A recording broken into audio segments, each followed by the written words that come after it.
So hello everyone and welcome back to another video of TCS AI Career Exam 2026. In this video I'm going to cover a few more coding problems because you guys have been asking me to upload few more coding problems on Java and Python.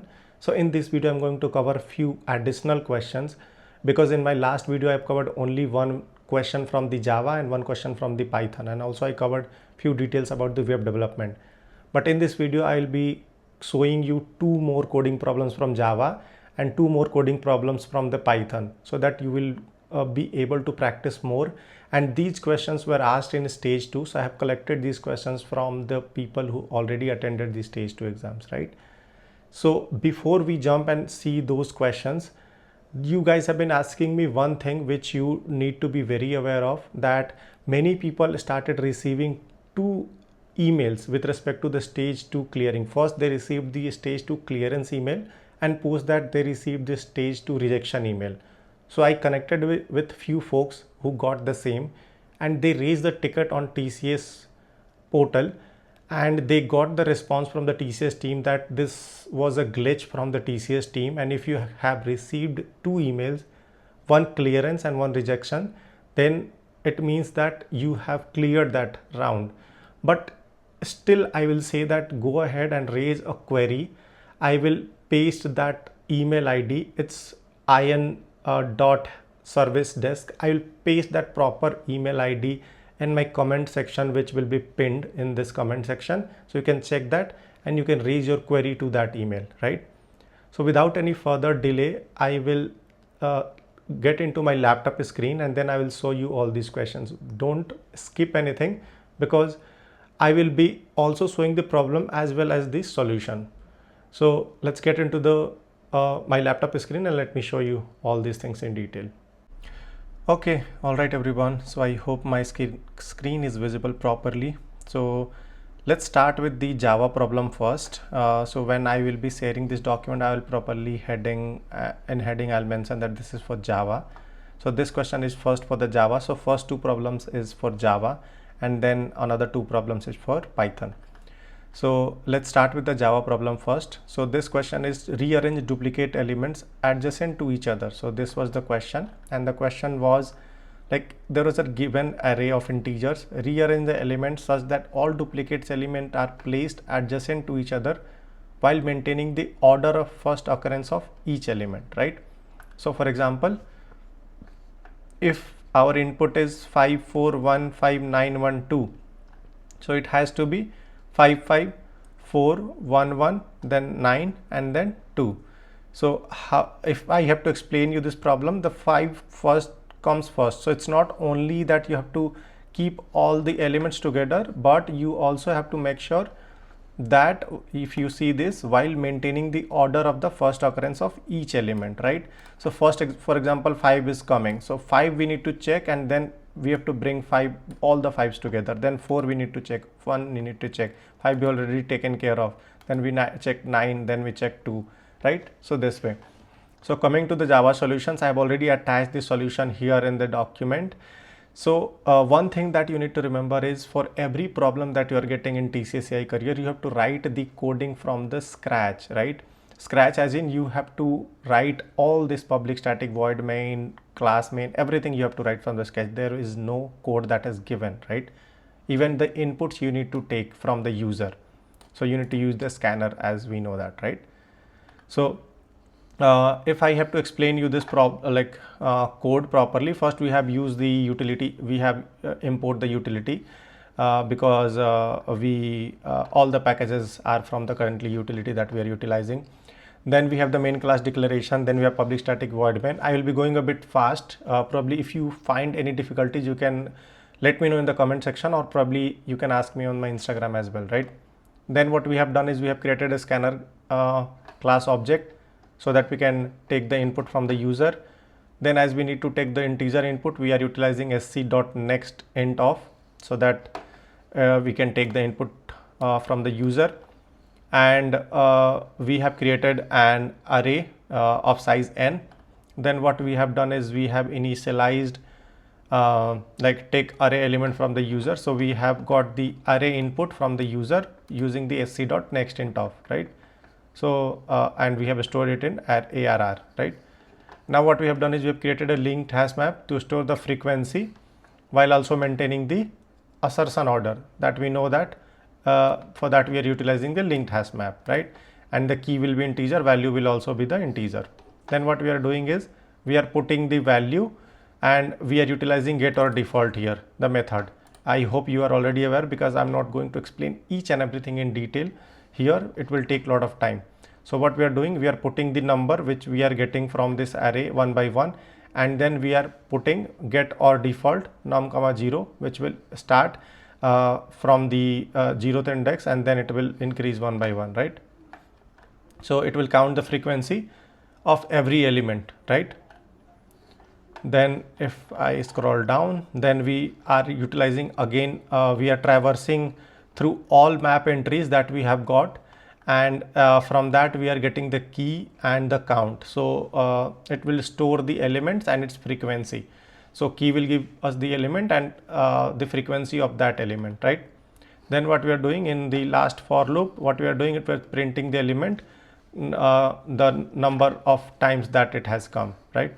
So that it will do with the space. That is why we have put the space here. So I hope this is clear. You can run this code and you can verify that as well, right?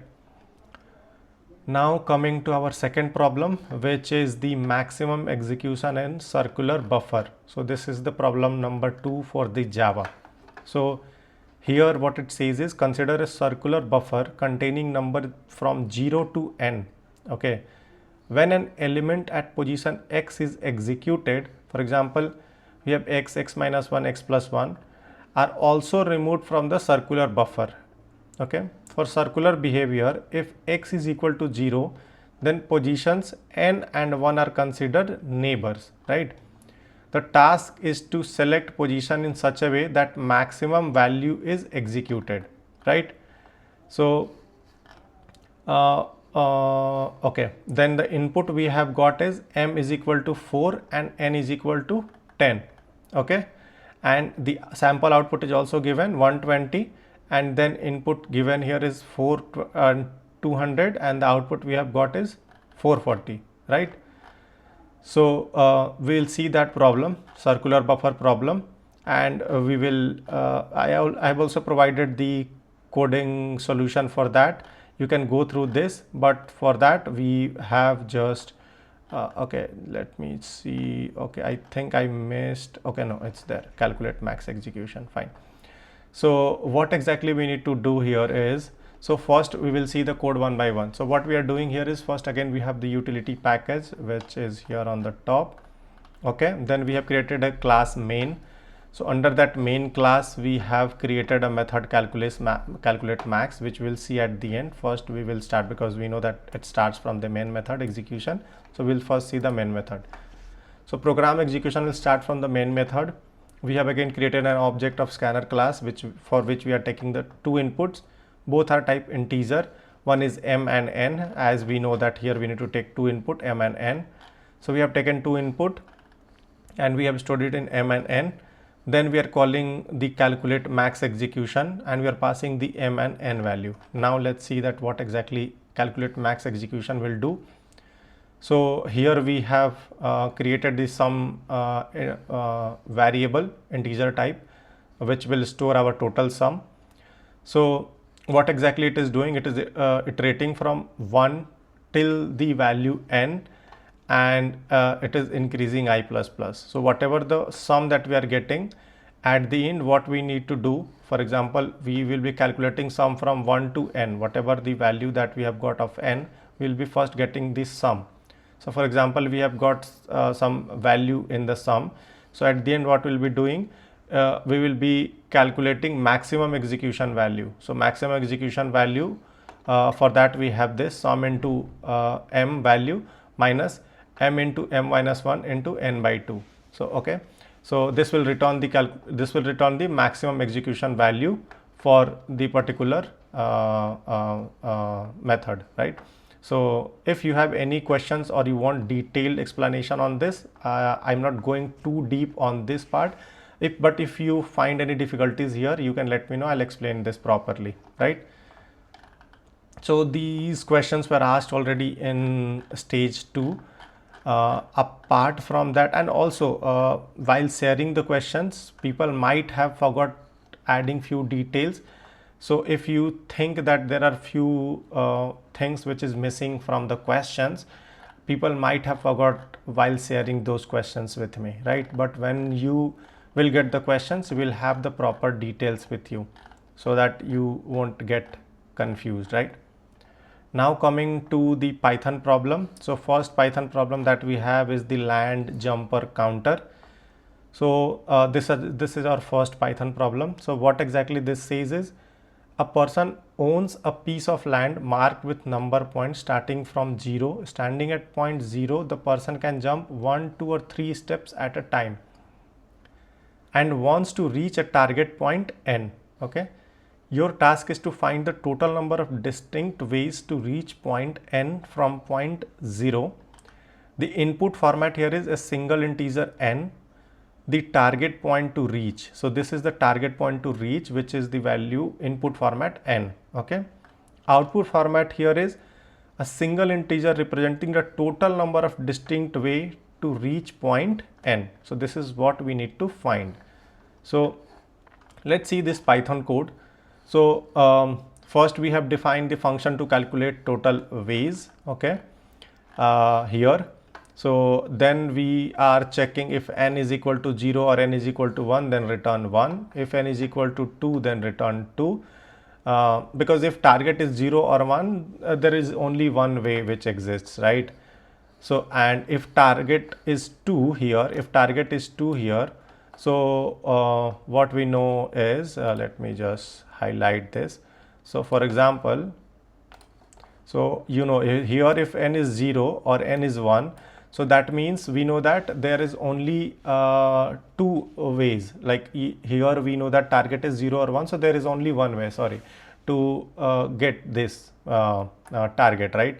But if n is equal to 2 here, this one, then there is only two possible way. So that is why we are returning 2. Two possible ways, 1 plus 1 is the first way and second one is directly 2, right? So based on this formula that we have got, right? Based on, let me just go back, where the selection, okay. Based on this, that a person can jump 1, 2 or 3 steps at a time and wants to reach the point n. So here our n was only 1, right? N was 0 or 1. So of course it can jump to 1 step only. Here n is 2. So it can go 1 plus 1 or directly 2. So that is why maximum ways is 2, right? I hope you understood. If apart from that there is any other way, then we are calculating. So what we are doing here is, first we are creating a DP array and then initializing the base cases. So base cases here is, if DP 0, then we know one way. If one value we are getting, then also we know that one way. The same thing which we have mentioned here. If it is 2, then 2 ways. This is the base that we have created. Then we are looping from 3 to n, because 0, 1, 2 is already there. We are starting from 3 till n plus 1. Loop will start from 3 to n plus 1, and then what we are doing is, we are having the current position ways. So dp of I is nothing but the current position, and then we are having sum of previous 3 positions which we are getting here, and then we are returning the value, right? Returning the total ways. And this here is nothing but we are taking the input from the user and printing it. So I hope this you understood it properly. You can just run this. I will share this document. For this document, you have to make sure that you have subscribed to this channel, because I will verify that if you have subscribed to this channel, and then you can ping me on my Instagram. I'll verify and then I'll send this document with you guys, right? Then let's see our last problem for Python. So this is the second problem of Python, most frequently occurring prime factor. Okay. So here a problem statement is, write a Python program to identify the most frequently occurring prime factor from the given set of integers. So for example, input is 8 and 12, so output is 2. Here input is 9, 18 and 30, so output is 3. Of course, I think the people who shared this question, they might have forgot to add more details. So of course you will have few other details as well available, that how these outputs are coming. But as it is clearly mentioned that most frequently occurring prime factor from the given set, right? So we will see that in a solution. I have already mentioned here. Let's go through the solution, right? So first what we are doing, we are getting the input, takes input string and we are storing it in n. Then what we are doing is whatever the string that we have taken, we are splitting using the comma and converting into the integer list. Okay, so we are, for example, we have got the input here, input 9, 18 and 13. So we are like converting this, splitting it into the by comma separation and storing it in this number, right? Then we are creating a list to store the prime factors, which is the variable factors. We are iterating through each number, so I in numbers, traversing through each number, and then we have initialized d from 2 and temp is equal to I, initialized divisor and temporary variable. So we have initialized the divisor here, d is equal to 2 and the temporary variable is equal to I. Then what we are doing is we will be continuing this loop until the temporary is greater than 1. So what exactly it will do is, if our temporary and by divisor is equal to 0, check if divisor divides the number, then it will append, then it will store the prime factor in this factor, and then it will assign and it will divides the number by divisor. So whatever the temporary we have got, it will divide by divisor and then store into the temp. If not, then it will move to the next divisor, which is d is equal to d plus 1. And at the end, once this loop is completed, we are checking that if there is any factor that exists, find the most frequent factor. So if you see here, it is checking the max of set factors and factors count. So it will find the most frequent factor and it will print the answer. If there is no factor available, then it will print that input is invalid. So you might be having, if there is any confusion in these questions, you can let me know in my DM or probably in my comment section. I'll explain you these questions properly. But yeah, this is the way people have shared me the questions. I hope other questions are clear, but if you have any questions or confusion in any questions, feel free to ping me on my Instagram or in the comment section. If you drop your queries in this comment section, other people will also be able to help you. So that is all for this coding problem. Okay guys, so that was all about the TCS AI Career 2026 coding problems for Python and also the Java. I have also collected details for the React as well as Selenium. So I'll be uploading a video soon on that. I am currently working with people to get details about SQL, because multiple people are reaching out to me for the SQL also. So Selenium and React, I already have the details. I will share that. And I am also working for this SQL. So stay tuned, and if you have not subscribed, please make sure that you subscribe and follow me on my Instagram for any questions or query that you want to ask. Yeah, so that is all for today's video. I hope you liked it, and thank you so much for watching. Have a good day.